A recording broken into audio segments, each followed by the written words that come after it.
With the pleasant morning wishes, we welcome you all to the 3rd February episode of Civilspedia's Daily Current Affairs Analysis brought to you by Shankar AS Academy. Before getting into the list of topics, kindly ensure your subscription to the channel and hit the bell icon for receiving on-time notification, because your each subscription means a lot to us. And here are the list of topics taken for today's discussion. And the first topic is about the two wetlands which has been recently recognized as an wetland of international importance under Ramsar Convention. And the second topic is about the rivers which flow through the Jim Corbett National Park. And the third topic is about the Kattam Kanjeevaram silk saree. And the fourth topic is Union Budget for the year of 2026 to 27 and its push for the medical tourism or medical value travel in India. And the fifth topic is Prelims Focus, where we discuss important current affairs relevant for our UPSC prelims. With this news article from The Hindu, we are going to know about the two wetlands in India which has been recently recognized as a Ramsar site or the wetland of international importance under the Ramsar Convention. Let's know more about this in detail. So about the two newly designated wetlands, the first is the Patna Bird Sanctuary in Etah region of Uttar Pradesh, and the second is the Chhari-Dhand wetland of Kutch region in Gujarat.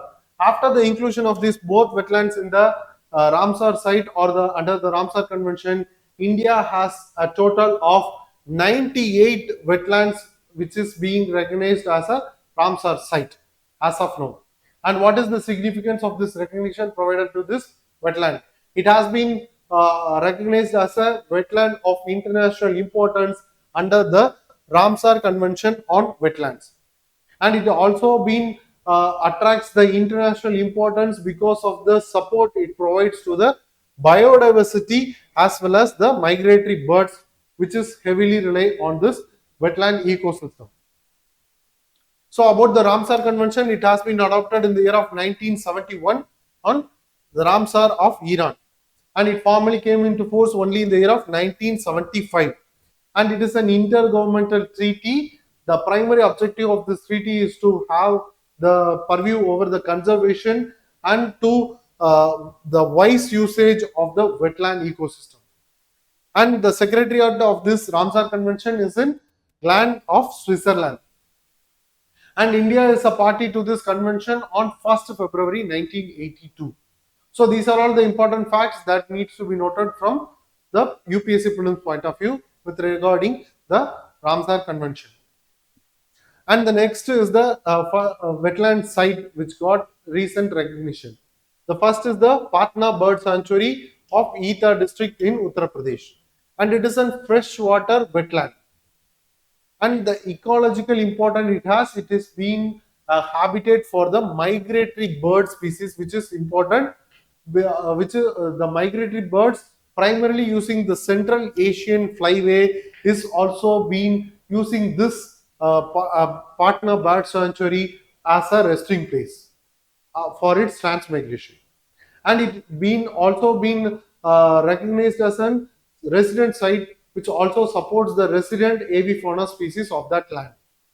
And regarding its conservation relevance, it supports wetland dependent biodiversity and also important site for water birds breeding site, and also being and important site for wintering birds which is using the migratory pathway of this zone. And the second is the Chhari-Dhand wetland of Gujarat. It is located in the Bunny grassland regions of Kutch district. So this Bunny grassland region is also an important topic for our UPSC prelims, because this is the Asia's largest and most diverse arid grasslands formed because of the Indus River sediments. And this is a type of seasonal saline wetland. And this Bunny grassland is having associated with the separate community known as Maldari communities. Maldari, which is also an important fact to get noted. This Maldari is a nomadic pastoralist community of Gujarat region. And this Bunny grassland has been the habitat of these communities. And the Chhari-Dhand wetland has been a habitat for various faunal species such as migratory birds, chinkara or Indian gazelle, Indian wolf, caracal, desert cat, and desert fox. And this chinkara or Indian gazelle is the state animal of Rajasthan, and it is an smallest antelope species found in India. And this chinkara has been recognized as a least concern species according to IUCN. And appendix 2 species, appendix 3, it has been listed as an appendix species according to CITES. And this is also important to get noted, it is a schedule 1 species according to the Wildlife Protection Act of 1972. So this will be an important species to get noted from this news. And about the ecological context, it is a part of arid ecosystem of that region and also supports desert and wetland interface biodiversity. So about the India's Ramsar network, an important trend behind that, around the year of 2014, India has only around 26 sites which got recognized under the Ramsar Convention. But in the year of 2026, the list of sites under the India which got recognition as the wetland of international importance under the Ramsar Convention has tremendously increased to 98 sites, which is an manifold increase in the recognition of sites under Ramsar Convention within India. And this expansion is calculated to be around 276% increase as stated by the official report. And India's position with respect to the wetland, it has more important Ramsar wetland sites such as Chilika Lake of Odisha, which is the Asia's largest brackish water lagoon, and the second is the Ecological National Park of Rajasthan, and Loktak Lake of Manipur, which having the specific ecosystem of Fumdis, which is also very important, and Ular Lake of Jammu Kashmir, Sundarban wetlands of West Bengal, and Astamudi Lake of Kerala are some of the important wetlands that needs to be noted for our UPSC prelims. And India has one of the highest number of Ramsar sites in Asian region. So what are the key concepts that needs to be noted with regarding the wetlands? The first is the definition provided by the Ramsar.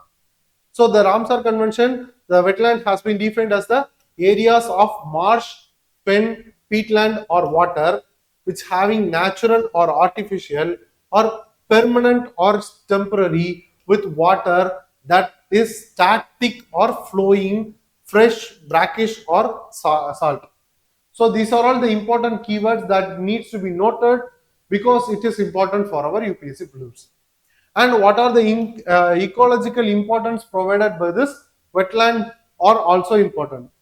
It significantly reduces the impact of flood, and it also acts as a carbon reservoir aiding in carbon sequestration, and it also been aiding in the groundwater recharge of aquifers, and it also supports biodiversity hotspots, provides biodiversity hotspots and adequate habitat for the migratory birds.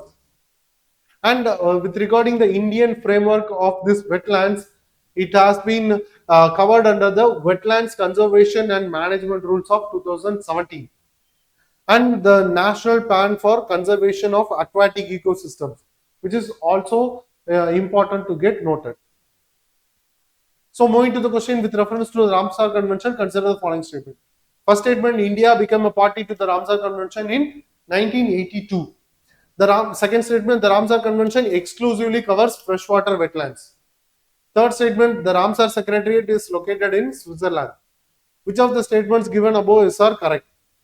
So the third statement may be confusing, but it was correct because its secretariat is in Switzerland, not in Iran. And the second statement is incorrect because the Ramsar Convention not exclusively covers the freshwater wetlands. It also includes the saline water wetlands also. So the second statement was incorrect and the first statement was correct, and the answer will be option A, 1 and 3 only. Let's check. Yes. With this, we move to the next topic. Which river flows through the Jim Corbett National Park? With this titled news article taken from the Times of India, we are going to have answer for this question and also about the significance of the rivers which flows through this national park. But before getting into the details, let's have a quick overview about the Jim Corbett National Park, which is situated in the Nainital and Buri Garhwal districts of Uttarakhand. And it also falls within the region of Shivalik Terai landscape on the foothills of Himalayas. And about its establishment, it got initially established in the year of 1936 as Hailey National Park. But later it got briefly renamed as Ramganga National Park in the year of 1954 to 55 because of the Ramganga River, which is providing essential resource for that national park and also an integral part of the national park's existence. And it got subsequently renamed as Jim Corbett National Park in the year of 1956. As we know, it is the first national park to get established within India. And it is a part of Corbett Tiger Reserve, which got established in the year of 1973, which is among the first tiger reserve to get established in the Indian territory under Project Tiger. And what are the important rivers that is associated with this Jim Corbett National Park are the Ramganga River, which flows through the core area of this national park, and the other rivers are Sona Nadi, Mandal and Kosi, which forms the eastern boundary. This Kosi River forms the eastern boundary of this national park. So here we can see the map of Corbett Tiger Reserve and the Corbett National Park, where we can see the Sona Nadi flows in this direction, and Palayan River, which is also a tributary to the Ramganga River, flows from the north to south, and Mandal River here, and here we can see the Ramganga River, which originated in the Marchula region and flows in the east to west direction within the core area of this national park. And along with the tributaries of Sona Nadi, Palayan and Mandal, the Ramganga River forms a major reservoir known as Ramganga Reservoir. So there is a dam which is an integral part of this national park known as Kalagarh National Park in the Ramganga Reservoir southern side. And here we can see the Kosi River, which is forming the natural boundary of the eastern side of this national park. So about this Ramganga River, which is providing essential resource to the park's integral part of this park, which is a lifeline to the Corbett, which is considered as a lifeline to this Jim Corbett National Park, as it's originated in the Dudha Toli ranges on the lesser Himalayas region of Uttarakhand. And this Ramganga River is a rain-fed river, which is also a major tributary to Ganga River, which is a left bank tributary to Ganga River. So this is also important fact to get noted. And about its course within the national park, it enters near the Marchula region, as we see in the earlier slide. It enters near the Marchula region and flows around 40 kilometers on the core area of the national park, which is inside the park in the east to west direction, and exits near Kalagarh, where we have a dam within the national park. And it joins the Ganga in the further south of Uttar Pradesh region near Kannauj and Farrukhabad, where it joins with the Ganga River, and as a part of the tributary to the Ganga River. And about its ecological importance, it also supports the various faunal species which are majorly dependent upon this Ramganga River, such as the ancient elephants and tigers, gharials, otters, and fishes and other migratory birds. So, what are the other rivers that are associated with this Jim Corbett National Park?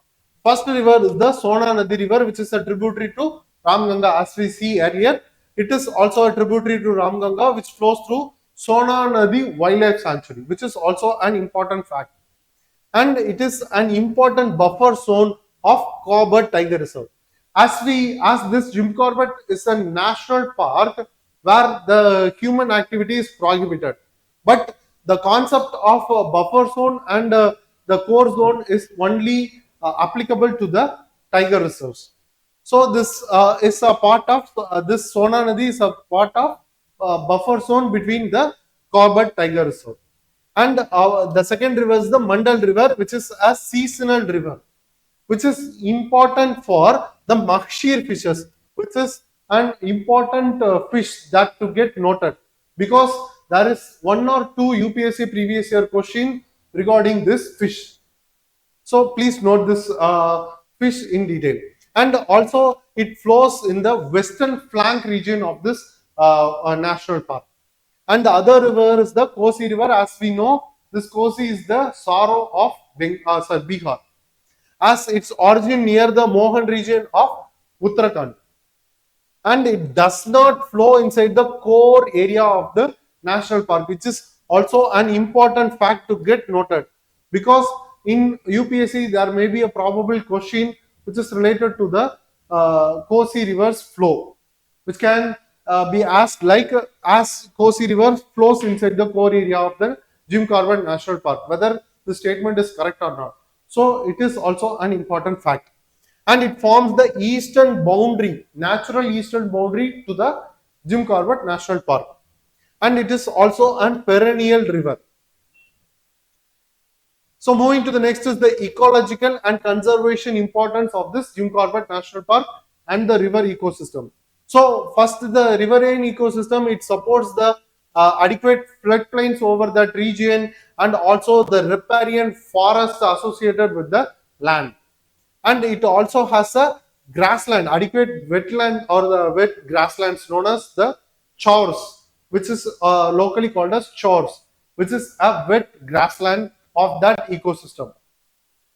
And the species which is supported by the river ecosystem of that Jim Corbett National Park is also to get noted, because it has adequate number of gharial population, which is categorized as a critically endangered species under IUCN, and also the makshir, which is an important freshwater fish. As we see, there is an one or two UPSC previous year question with respect to this fish, and it also supports Asian elephant, Bengal tiger, and over 600 bat species within the Corbett landscape.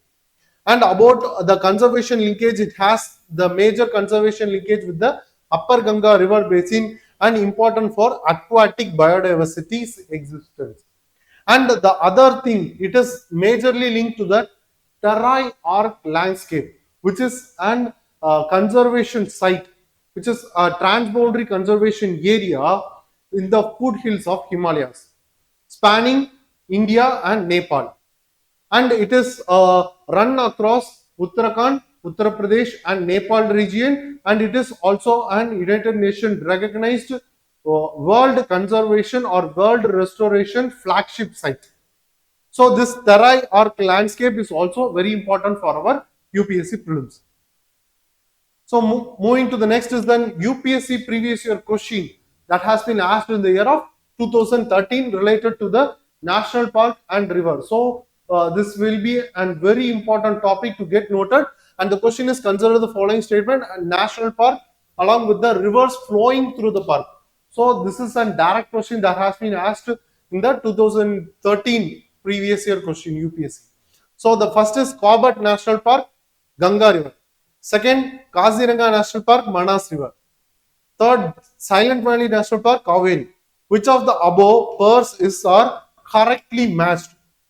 So this question, the answer for this question will be option D, none of the above, because none of the rivers has been flowing through this national park.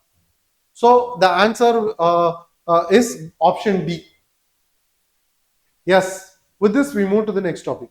Apart from the Union Budget of 2026, what grabs the attention of everyone in the Parliament is the Saree that owned by our Honorable Finance Minister, Mrs. Nirmala Sitharaman, on the day of presenting the Union Budget for 2026.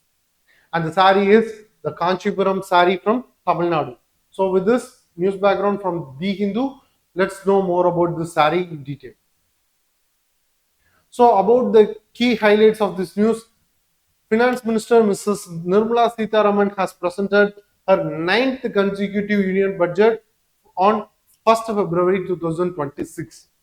And she wore a Kattam Kanjeevaram silk saree from Tamil Nadu, which having the high relevance to the Indian traditional textile and also the GI tag associated with the textile or handloom products, and the temple architecture influence in the handloom or the textile industry in Tamil Nadu and other cultures, and also the regional handloom clusters of that region. And what is this Kancheepuram silk sarees of? It has its origin in the Kancheepuram district of Tamil Nadu, which is a hand woven silk saree. And what are the specific features of this Kancheepuram silk saree? It is a type of heavy silk. It made using heavy silk variety and having contrasting borders. And the zari which is used in this silk saree was made out of either gold or silver thread, and it has been constantly inspired, or this textile has been handloomed using the tradition inspired by the temple inspired motifs, and it is made in a pattern known as Kattam. In Tamil it is known as a square, which is using the checks pattern in that saree. And what is the historical background of this Kancheepuram silk saree using this Kattam Kanjeevaram silk saree is that it flourished under the provisions made out by the Chola dynasty between 9th to 13th century Common Era. And their patronage to support this type of handlooms and textiles in the Kancheepuram area is more, and it is being traditionally linked to the temple culture of South India. And with respect to its geographical indication status, it has been accorded with the Kancheepuram. This saree has been accorded with the GI tag on 2005, and some of the other traditional sarees also has been mentioned in this news article, apart from the Kancheepuram silk saree, which has been used by our finance minister in the earlier budgets. So the first type is the Kancheepuram silk sarees that is being used in the presenting union budget of present session, which is from Tamil Nadu, using heavy silk and temple motifs, inspired using temple motifs. And the second is the Mangalagiri saree, which is originated from the state of Andhra Pradesh, which uses only simple zari borders. And the third is the Pochampalli sarees or Pochampalli Ikat, which is having its origin from the Telangana state, having the Ikat pattern, which is also a peculiar pattern to get noted for our UPSC prelims. And the fourth is Bomkai saree from Odisha, which is using tribal motifs for its representation in the saree. And the other is the Kasuti embroidery sarees, which having its origin from Karnataka region, having the representation of folk embroideries. And the other is Tushar silk. The origin is Jharkhand, Bihar, and West Bengal. It is a type of wild silk has been used to create these sarees. And the next is the Kanta embroidery, which originates in the West Bengal region, which is running stitches embroidery technique has been involved in making of this saree. And the other is the Madhubani motif sarees, which is originating in the Bihar region, which is using Mithila art patterns in this saree. These are all the important peculiar features and the origination states and the saree types. So these are all important for our UPSC prelims, because there may be a probable UPSC question regarding the saree types and its special features or its originated states. So kindly note that. So other thing to note from the silk point of view in India is India's position.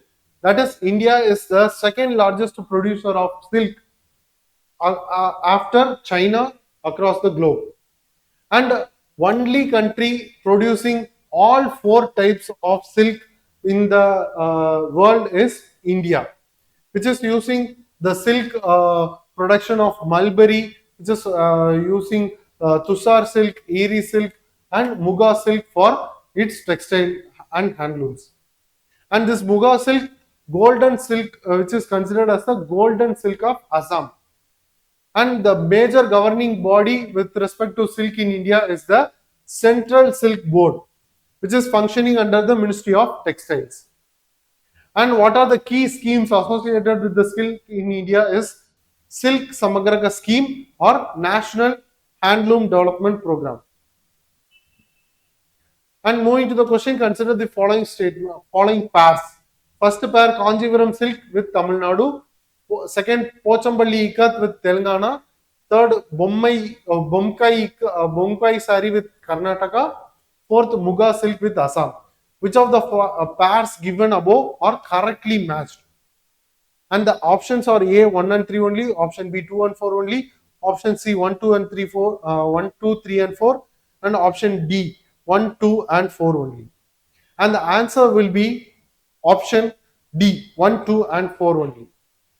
With this, we move to the next topic. This news article from The Hindu throws some light over the expansion of medical tourism, which is upon the stimulus provided by the Union Budget of 26 to 27. So let's deal with it in details.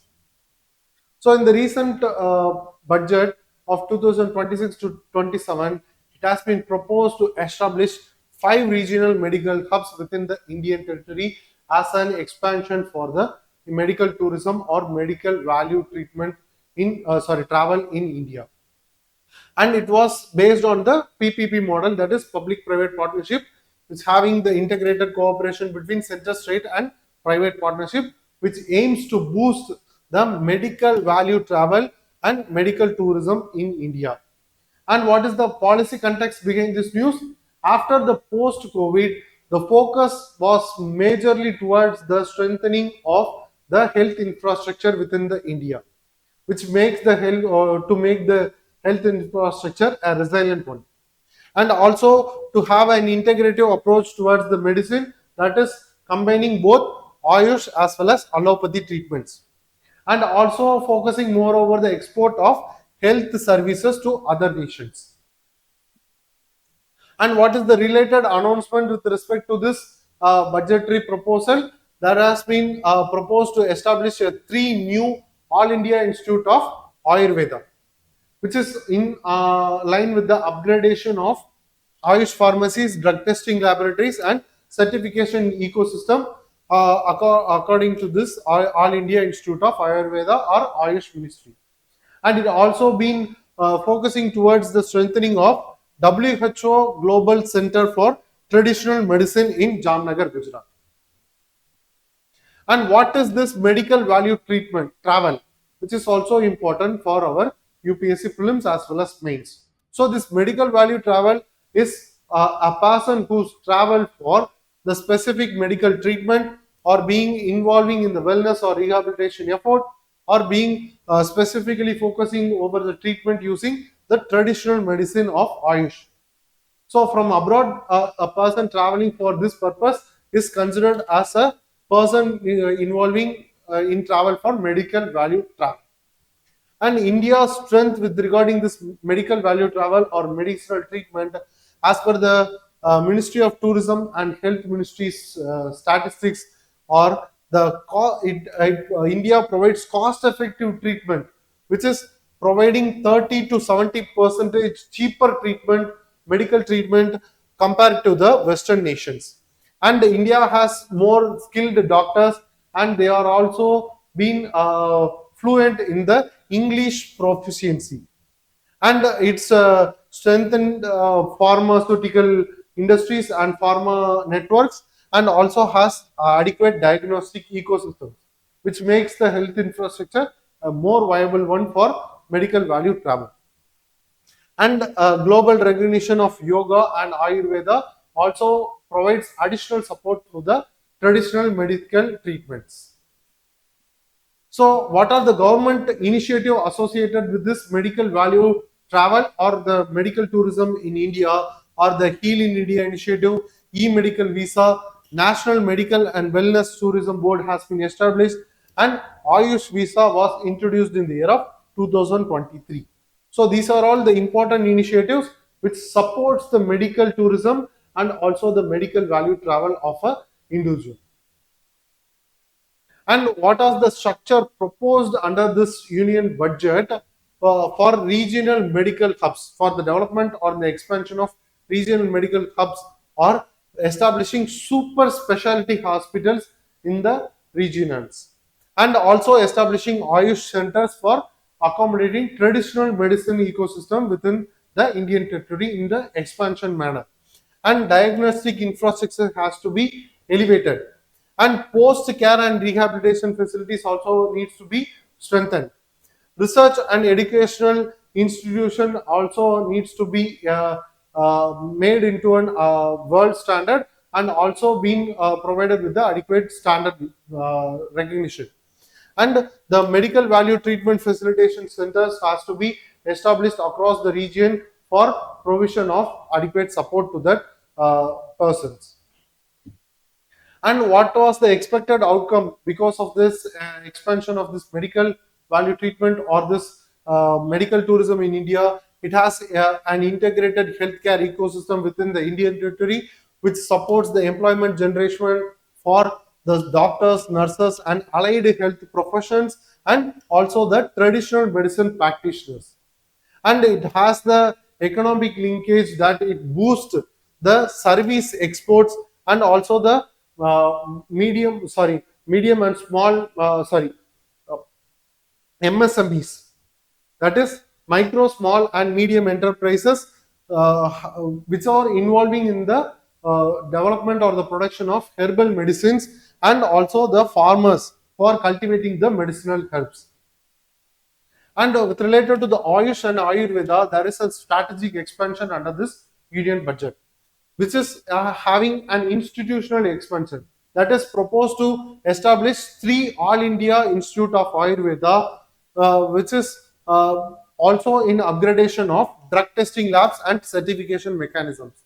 And the WHO's Global Center for Traditional Medicine has been located in the Jamnagar of Gujarat, which focuses more towards the evidence-based research, data repositories, capacity building, and policy support for traditional medicine. And what are the opportunities that is before the medical tourism and also the medical value travel in India, or the position of India as a global healthcare hub? And other opportunity is increasing the forex reserve yearning because of the health service export provided by Indian health infrastructure, and to promote the integrative healthcare within the Indian ecosystem, and rural livelihood generation because of the employment opportunities and the farmers income. And the health sector also get the job benefits because of the job opportunities provided by this medical tourism expansion. So what are the challenges that are also important? The challenges before India is regulatory harmonization between Ayush and allopathic medicines, and ensuring evidence-based validation is also needs to be taken into account, and quality standardization and accreditation is also needs to be constantly monitored, and ethical concern in medical tourism is also strictly needs to be ensured and followed. And risk of two-tier healthcare, that is elite hubs versus weak public health system, also need to get balanced. And what is the policy imperative? Export oriented healthcare and universal health coverage needs to be strike in a balance, and align with the it is being closely aligned with the sustainable development goal of 3, which is having good health and well-being, and also align with the Ayushman Bharat framework of India. What are the way forward or the structural recommendations provided for this expansion of this medical tourism or medical value travel? India needs to develop medical hubs in two-tier cities, that is second-tier cities, to reduce regional disparity, and having link with PM Ayushman Bharat Health Infrastructure Mission and National Digital Health Mission. And it also needs to create a global accreditation benchmark for getting adequate standard for having medical tourism, and to promote the research and development infrastructure through Indian Council for Medical Research and Ayush cooperation collaboration. And long term vision of India needs to be global center for integrative medicine and also affordable advanced treatment. And it has been worked towards the establishment as a India as a hub for affordable advanced treatment destination and evidence based traditional medicine lecture. And moving to the main question, the question is medical tourism and traditional medicine offer India's significant economic and diplomatic opportunities. However, balancing commercial healthcare expansion with equitable public health delivery remains a challenge. Discussed in the context of recent union budget announcements. It is a 15-mark question. We need to answer within 250 words. So please take this question and post your answers in the comment section. We will evaluate and give the feedback in the comment section itself. With this, we move to the prelims focus. Moving to the prelims focus, and the first topic is about Kaladi dairy product, which has been recently provided with the GI tag. So about this product, it is a traditional fermented cheese, which is from the regions of Udhampur, Ramban and Raisi district of Jammu and Kashmir. And this was prepared using cow or buffalo milk, which is being fermented and sun dried and usually consumed after being involving in the process of frying and roasting. And this was locally known as maize crage, which is an important fact to be noted. And this has received recently the geographical indication tag under the Geographical Indication of Goods Registration and Production Act of 1999. And this GI tag for this fermented cheese will help the to preserve the indigenous food heritage that is associated with the land, and also the community's livelihood who is majorly depending on the production of this cheese. And the second topic is about the Lucknow, which has been recently accorded with the status of India's first site or the first zero fresh waste dump city. And this is a city from Uttar Pradesh. So this Lucknow has been declared India's first city where no fresh municipal solid waste has been dumped in landfills. And this entire waste, fresh waste, is processed through segregation at source. First, it has been segregated at the source of its origin.